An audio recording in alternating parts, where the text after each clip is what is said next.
एक बार की बात है, एक छोटे से शहर में एक परिवार रहता था, जिसमें रमेश और उसकी माँ बेहद खुशी से जीवन व्यतीत कर रहे थे। रमेश ऑटो चलाता था और उससे जो भी आमदनी होती थी, माँ बेटा खुशी खुशी उससे गुजारा करते थे। एक दिन उसकी मौसी रमेश के घर आई। उसने रमेश की माँ से रमेश की शादी के बारे में बात की, जिसे सुनकर माँ बहुत खुश हो गईं। अब रमेश के लिए एक अच्छी लड़की की तलाश शुरू होती है।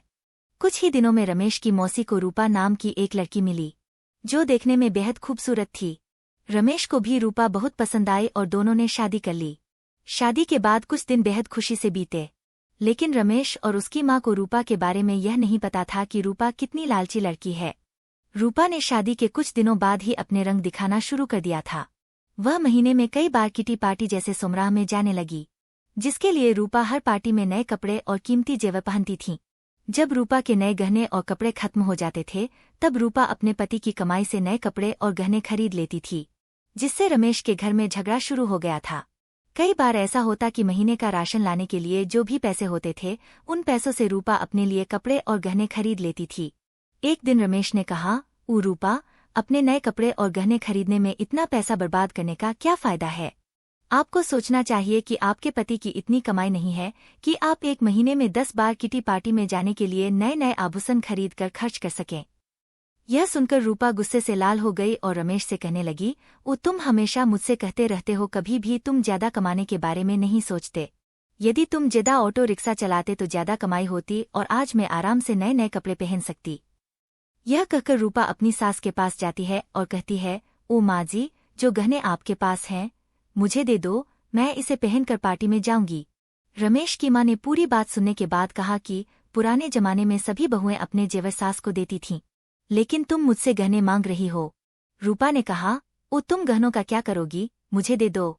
अंत में रमेश की माँ ने भी अपने सारे गहने रूपा को दे दिए और रूपा उन गहनों को पहनकर किटी पार्टी में चली गई। इधर रूपा के जाने के कुछ देर बाद ही घर में रमेश की मौसी आ गई।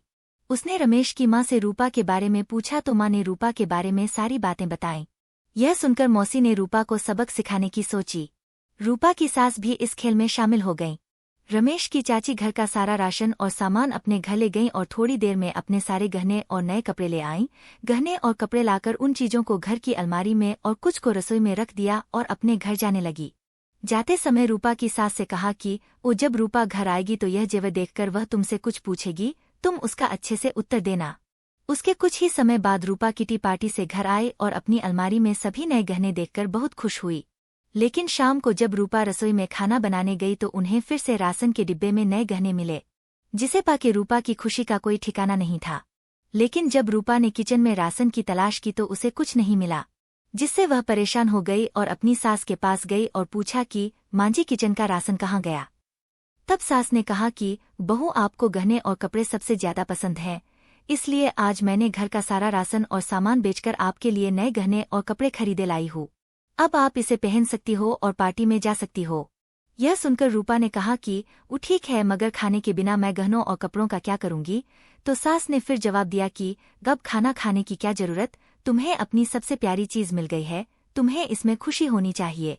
यह सुनकर रूपा को अपनी हरकत पर पछतावा होने लगा। तभी रमेश की मौसी भी आ गई।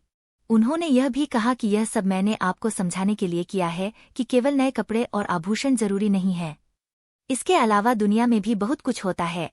और अगर आपको नए गहने और कपड़े पहनने का इतना शौक है तो आप खुद क्यों नहीं कमाते और उस पैसे से ये सारी चीजें खरीद लेते हैं। सारी बातें सुनने के बाद रूपा को अब सब कुछ समझ में आ गया और अब से उसने फिर कभी ऐसा नहीं किया और अपने पति के कमाए हुए पैसे में खुशी खुशी रहने लगी।